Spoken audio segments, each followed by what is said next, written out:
All right. Hey, everybody. My name is Nick Framarini. I'm the director of Advocacy for the Broker Action Coalition.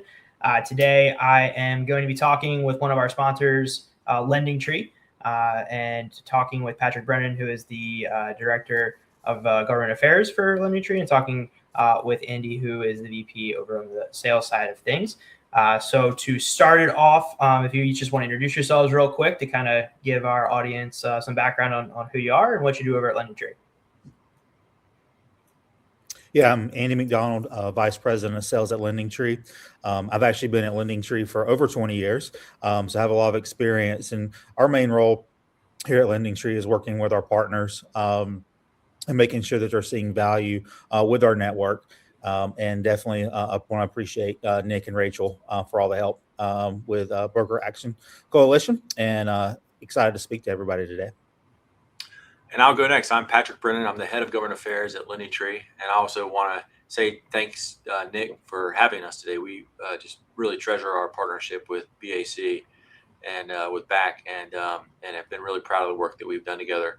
My role at LendingTree is to protect our freedoms to operate by engaging with legislators, Congress, the executive branches, when issues come across our desk that would prevent us from providing great service to our partners and our customers. We're just really grateful to be in partnership with you all. Thank you. Yeah, absolutely. And I mean, I know as someone who's been a mortgage broker for probably about 8 years now, my first, job in a call center, like I feel like many of us landed into back at the start of our career, that was my first introduction to LendingTree. Obviously, you all being a big part of the coalition for the trigger leads, that's kind of how I feel like our paths recrossed on the Broker Action Coalition side of things. And it's been great having you guys as a partner in that. And now also continuing our work on Capitol Hill together, being on, generally the same side of most issues that impact the industry. So, what I'd love for you guys to share on your end is, like I said, to me, up until a year ago, I hear LendingTree, I think call center, retail, that's where my head goes. Obviously that's not the case. I've learned that firsthand. So why don't you share with everybody a little bit of a quick history about LendingTree and kind of where you guys sit in today in the ecosystem with mortgages? Yeah, absolutely. Our company, LendingTree, was founded by Doug Lebda in 1996, and he was going through the mortgage process and got really frustrated with it. At that time, using the newspaper to find interest rates. So he had this idea to really create transparency and make lenders compete for consumers' business. And today we're sitting at the front of the mortgage industry.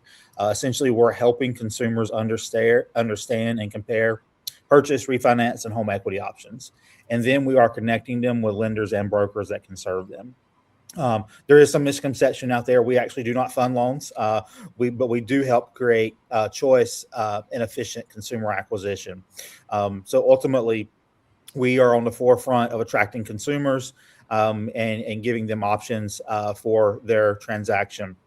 And, one thing I do want to point out, because it's definitely a misconception, we are definitely looking at a mortgage from a aspect of consumers direct, brokers, retail, distributed retail, etc. And we're also looking at it from a financial destination place. So not only is it mortgage, we also do insurance, credit cards, personal loans, and even we just started adding pet insurance. So we have a lot of financial choices that consumers can make, and they're coming to our site and requesting that information. And let me just add, Nick, we care deeply about the consumer experience, and this is core to who we are as a company. You mentioned in your opening the trigger leads issue, otherwise known as the Home Buyer Privacy Protection Act, a great piece of legislation led by some great members of Congress. And we got involved in that because we want to make sure that our consumers are having a positive experience. And brokers provide an incredible level of customer service and building relationships with their clients. And so this is a really important relationship for us to build as well. Yeah, I think it's a great point, Patrick, because I know, one of the things I see quite often is that differentiation factor as a practitioner that, I'm always focused on the relationship aspect. So if I can partner with a vendor who's also focusing on that, and, we all, want the consumer to shop, and I'm generally confident too, if shop it, go ahead. I'm probably not going to get beat because generally that's the benefit of being a broker. So I think having a partner who is focused on the relationship as well and the consumer experience is definitely something that that sets you guys apart. I think, especially on that lead side, lead generating side of things. So, but yeah. So the next thing, obviously, like I kind of mentioned, we kind of came across each other with being part of the same coalition when it came to Home Buyer Protection Privacy Act trigger leads. So I guess just share a little bit more about kind of what made you guys want to get more involved with the Broker Action Coalition as a whole. I think, as we have said, the broker channel is incredibly important to the health of the entire mortgage industry. And our history is in mortgage. Again, Doug started this company inspired by his own experience with the mortgage process. BAC has become such a strong voice in advocating for independent brokers and protecting consumer choice. And whenever an organization establishes that kind of credibility and resonates with policymakers, we want to be a part of that. We want to be a partner to that. We want to be a part of the solution that's making life better for the housing industry, that's making life better for the brokerage industry, that's making life better for all of our clients and customers. And I would just say, and I'll turn it over to Andy, but partnerships like this allow us to support the broader industry, not just individual businesses, and that's really important to us. Yeah, absolutely, Patrick. And I think one thing that we've always believed here at LendingTree is we're all in this together. If you look at the mortgage industry as a whole, internet lending, lead gen is still a very small piece of the pie. Most consumers, believe it or not, still don't compare their mortgage rates. So ultimately, what we're trying to do is educate consumers and give them the tools that they need to make some of the biggest financial decisions that they make in their lifetime. And we do view this whole ecosystem as we're in this together. We actually don't view ourselves or have competitors. And what I mean by that is our main job is to get consumers who are looking to purchase or refinance or looking for a home equity to the internet. And once we get them there, then we can provide them with educational tools to make that happen. But ultimately, what attracted me to BAC was how do we work together to make everybody better? And, we recently went to DC to the conference there. And ultimately, I was impressed with all the brokers that were there and how much they care for the consumer. So Patrick mentioned that consumer experience is at the forefront of what we do here. And you definitely can lose that sometimes when you're dealing with thousands of consumers a day. And ultimately, there is someone at the end of that form they're filling out who's making a big financial decision. And we love being able to connect that with lenders that care and lenders that will provide them with good service. One of my first jobs out of college, Nick, was working as a congressional staffer in the U.S. House of Representatives.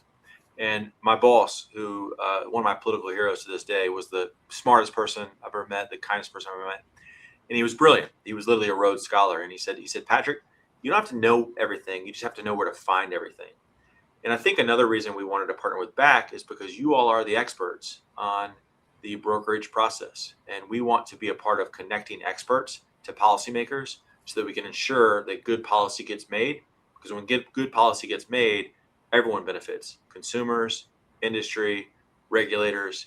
It becomes a virtuous cycle. So your expertise at BAC, I think, is incredibly valuable to the industry, but also incredibly valuable to policymakers who are looking to make homeownership more accessible and affordable for consumers throughout the country.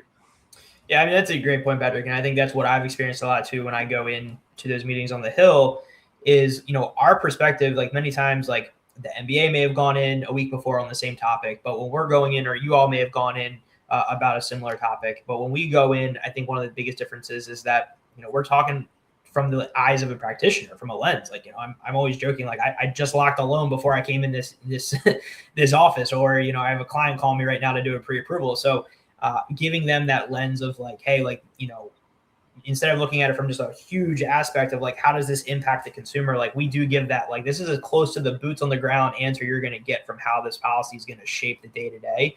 And I think that is what separates our organization from those others out there. But then, like you said, we need partners like yourselves who are going to have expertise in certain areas, like, so kind of rolls us into, some state legislation things that you guys have been working on. Cause I know we're talking about federal. stuff right now, but the state's just as important. A lot of, I always say there's only so much the federal government can do when it comes to affordability and home ownership. A lot of it is going to be run on the state side. And so I know you guys just had a nice, good win in Pennsylvania. So I want you guys to share a little bit about that and just talk a little bit how important state things are. And for the folks that are out there listening, how they can get involved at the state level in their backyard. Yeah, Nick, great question. And thank you for it. The late, great Speaker Tip O'Neill said all politics is local. And that sure is the case. And so we're seeing states become more active on issues that impact our businesses. And I think the role we're playing down there is very similar to what we're doing at the federal level. We're helping to educate. We're helping to help policymakers, regulators understand the impact of their policies and help them to bring about a solution that is beneficial for all. Again, we don't want to stand in the way of good policy. We want to be a help to getting good policy passed. And that happened in Pennsylvania with Senate Bill 992. This was a bill that was introduced in the Senate. It initially contained a provision to require one-to-one consent. Some of our viewers may remember the FCC's proposal on one-to-one consent. Very, very difficult from a comparison shopping platform. In fact, the 11th Circuit overturned that FCC rule, saying that it went well beyond the Telephone Consumer Protection Act. So this bill contained that provision, and we were able to engage very collaboratively with Attorney General Dave Sunday and his office, as well as with key members of the legislature. And in the end, we were able to be a part of the solution that brought around safeguards that are going to protect consumers. And that bill ended up passing unanimously in both the Republican-led Senate and the Democratic-led House. And a Democratic governor is going to sign the bill, and a Republican AG sponsored the bill. So a great example of when we come together as an industry and we provide our expertise, we can work across party lines in a bipartisan way to ensure consumers are having a great experience and probably most importantly, get access to the funds they need to be able to do things like purchase a home. Yeah, I mean, it's a huge, like you said, but all politics are local, and I think that's a huge win for you guys on that side, and it's huge for the Pennsylvania, so brokers in Pennsylvania that are leveraging LendingTree and other services alike, and good for the industry as a whole. I see also one of the things that you'll see a lot, at least on the state ground, is like if the first thing I always hear, because I do a lot of stuff in Maryland, some part of my association there. If we see that we're up against something, the first question is okay, well, where has this passed already? Where is the legislation for the state? So it's one of those things where people don't think that, oh, well, it just happened in this state. It doesn't matter what passes or doesn't pass there. Like it's not true. Like a lot of states will look at other states and what has passed and what hasn't passed and how can they reform correctly. So I think that's a huge win. And I know I brought up in your description of the passage of that bill in Pennsylvania that TCPA. So from a big standpoint, I think a lot of mortgage brokers think of the Telephone Consumer Protection Act. I know that when I first hear it and thought of it, I was like, it doesn't really impact me. I'm a small mortgage broker shop. We don't do a lot of telephone marketing, so to speak. But I know from the conversations we've had, it kind of opened my eyes to be like, well, that's not really the case. These are definitely things that can directly impact you. So for folks that are on the call that aren't a big shop, kind of talk a little bit about kind of how a one or two brokerage needs to pay attention to something like this and what's some real exposure that they're exposed to if they don't. Yeah, absolutely. And I think, I'll get into the weeds on TCPA, and if our viewers, they'll probably start yawning because it's gonna be very boring to them. But if they remember nothing else, I want our viewers to know that LendingTree is always going to be in the mix with our partners, helping to advocate for a solution that benefits all. We want to be in those engagements with our key partners like BAC, and I think Andy has been a great partner in this, and we really appreciated the support that we've gotten from LendingTree leadership on this. So we're always going to be in the fight with you all, and we hope that's a differentiating factor for us as well, that helps to build our trust and deepen our relationships with our partners. The Telephone Consumer Protection Act is a bill that has been updated a couple of times, and states are now taking a look at it because technology is progressing. Interestingly, a court just said yesterday that the FCC doesn't have jurisdiction over text messaging. It's not a part of the Telephone Consumer Protection Act because when it was passed in 1991, text messaging wasn't as prevalent as today. And so states are taking a look at issues like this, and they're saying, all right, how can we tighten up definitions? How can we help to ensure the protection of consumers? How can we ensure a great consumer experience, much like we did on the Trigger Leads effort at the federal level? All of these efforts, I think, have great intentions. I think what we have as an industry have to educate on and look out for is when do those intentions grow awry and begin to impact the relationship between our consumers and our companies, whether they be brokerage companies or companies like LendingTree. And so we just have to make sure that what's passed doesn't go too far to really inhibit those kinds of those positive communications that are really customer service communications. Consumers are asking to be contacted by us. Consumers want to be matched with members of the back. And so those who are involved in this and listening today, be on the lookout for legislation that looks to amend the TCPA or expand definitions to ensure that, one, it does it the right way, that it does it in a way that is going to protect consumers, but not prohibit consumers from getting the information they're wanting or asking for. Yeah, I think that's a great point. I think, like I mentioned earlier, like a lot of times it's this grand idea, especially at the state level, a constituent had a problem. They went to their Congress or the representative in the state house, and that individual is like, okay, well, we need to fix this problem for my constituent. Let's fix whatever it is. Let's tighten the definition.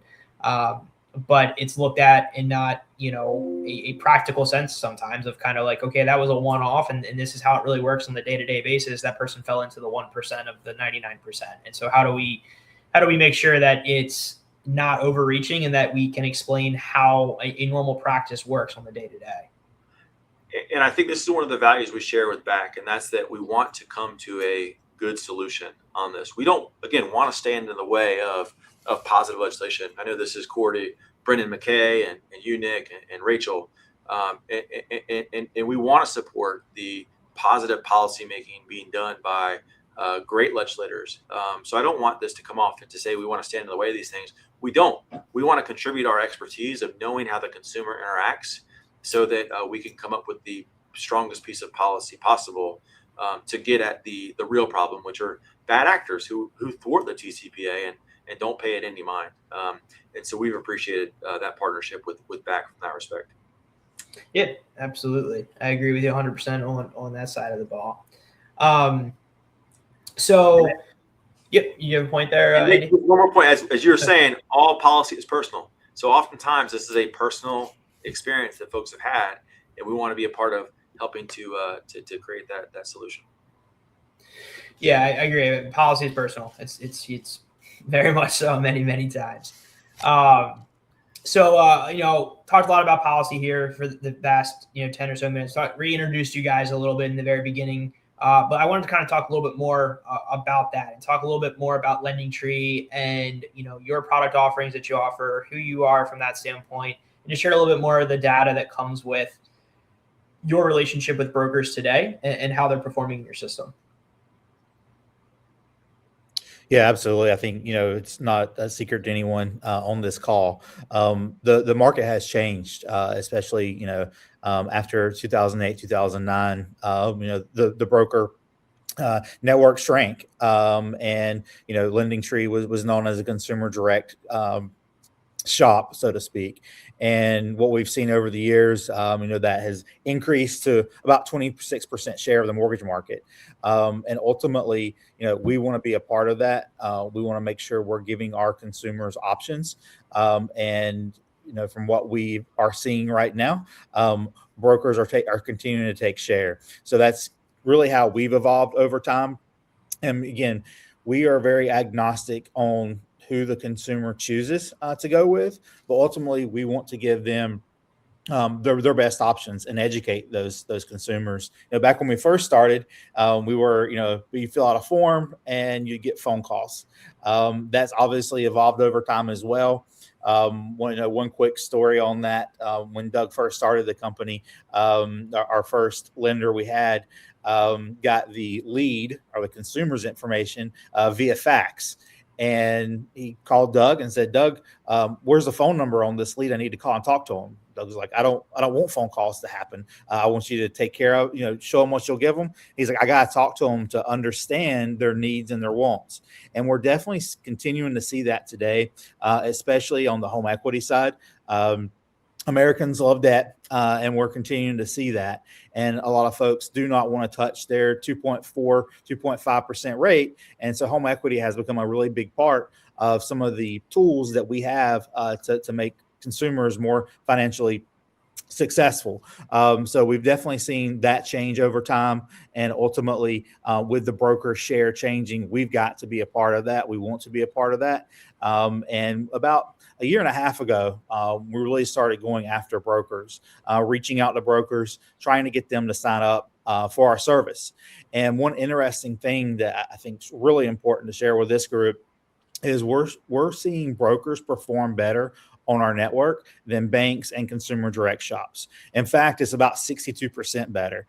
So the close rate that brokers are seeing is higher than what consumer direct is doing right now. So the process that brokers have is resonating with consumers, and ultimately what consumers are looking for right now, they do need that personal touch. There's a lot of talk about AI, and I'm surprised we haven't mentioned it yet. I'm sure you've probably heard it 17 times a day. And it is important, and it is going to continue to grow. This is as everyone knows, a complex transaction that involves a lot of stakeholders. So they need someone to push them and help them and guide them and educate them through the process. So we're still seeing that human connection. It is not digital. Some of our products are, like personal loans, but ultimately we still need LOs to have those conversations and educate those borrowers. Yeah, I think it's a great points that you made with all that information. And I just want to add a quick follow-up question to your stats there. So, which I find interesting, the consumer direct versus broker, the success that you're seeing brokers have compared to the consumer direct network. Would you say that there's a specific loan type that you're seeing that tied to? So brokers are having more success with purchase versus refi. I think I would assume home equity would probably be not the largest win for the broker network, just considering how pricing works and so forth with those products. But would you be able to share a little bit more data on kind of where you think, if you're a broker listening to this call and your niche is this is where where we think we have a good opportunity for you? Yeah, absolutely. And it's a great question. One thing that we found over really the last 4 years is consumers say they want a home equity, but they don't know what a home equity is. And again, going back to the human touch through the conversations that you're having with the borrowers, they don't realize that they should consolidate debt. So a consumer may come to us, raise their hand, hey, I'm looking for $50,000. But after looking at their whole financial picture, they actually need to do a cash out refinance. That's where we're seeing brokers have those detailed conversations with the consumer. And that's where we're seeing some growth in the broker. Obviously, purchase is another big place as well.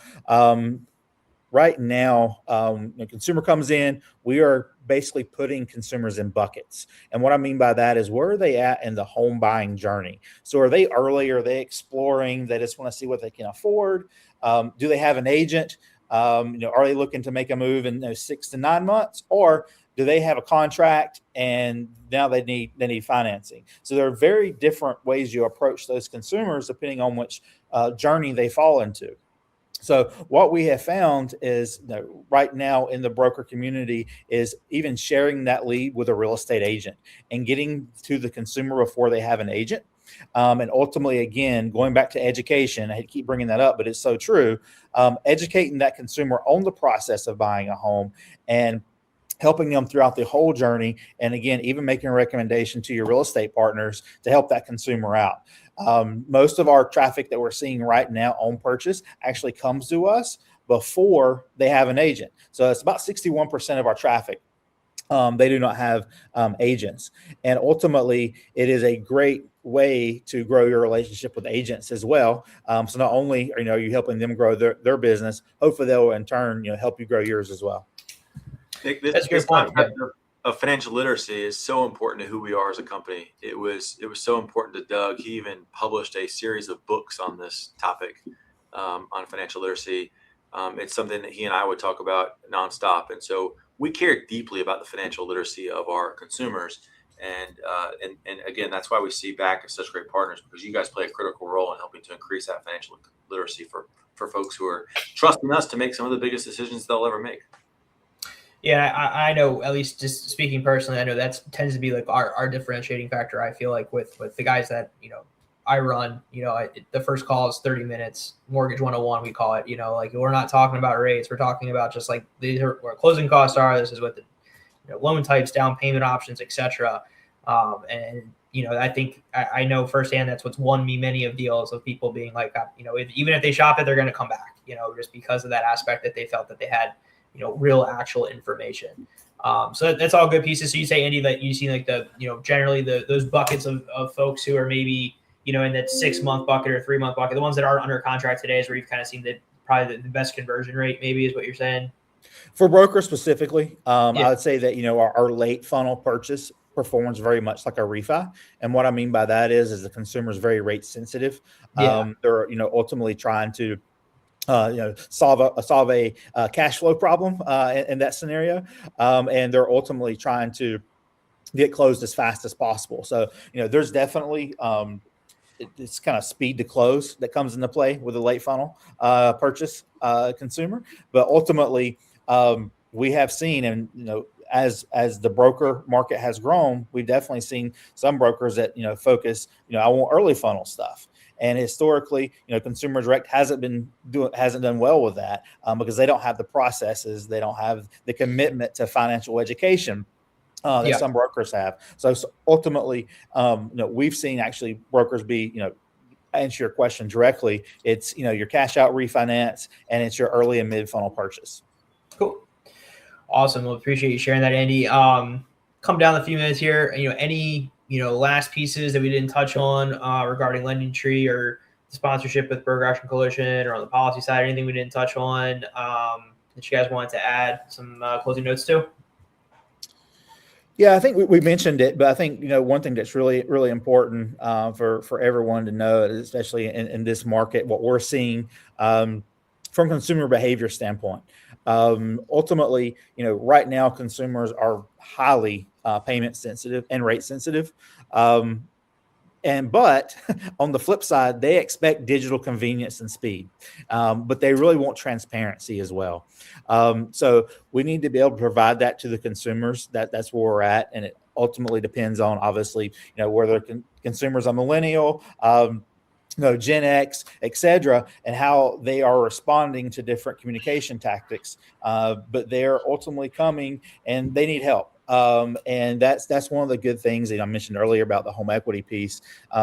They're in situations where they need to use their home as a financial tool. And I think it's our job, LendingTree's job, the whole lending community's job, to educate those consumers to use that. There are other options, are personal loans, and rates are, 20, 30%. So it definitely is when having those conversations with those consumers, understanding their full financial picture. But I think if I had to close up, one thing between the broker and the consumer, and kind of how LendingTree fits into that, is most consumers today, they want digital convenience, but they want human confidence.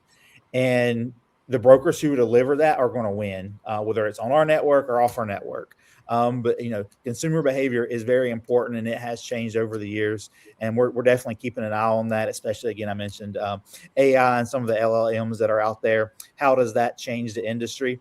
And how does it make us more efficient? And how does it educate consumers more? So really excited to see what the future holds. And again, once again, thanks for everything. Yeah, all great points, Andy. I definitely, I feel like there's always some good and bad that comes with innovation. So, there's the good and bad of AI for sure.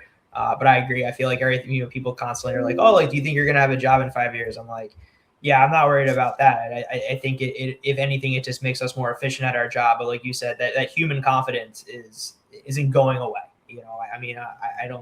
I don't think it doesn't matter how much someone grows up with AI, that human confidence, especially when it's generally the largest purchase you're making in your life, you're going to want some human confidence behind that. Patrick, do you have anything to add? From a policy standpoint, I think the wind is in our sails. We just saw the Road to Housing Act go into law on July 11th. That's a boon to the housing industry. Legislators are focused on housing and access to housing, and I think we all have a role to play in that. I want to congratulate BAC on your success as an advocacy organization.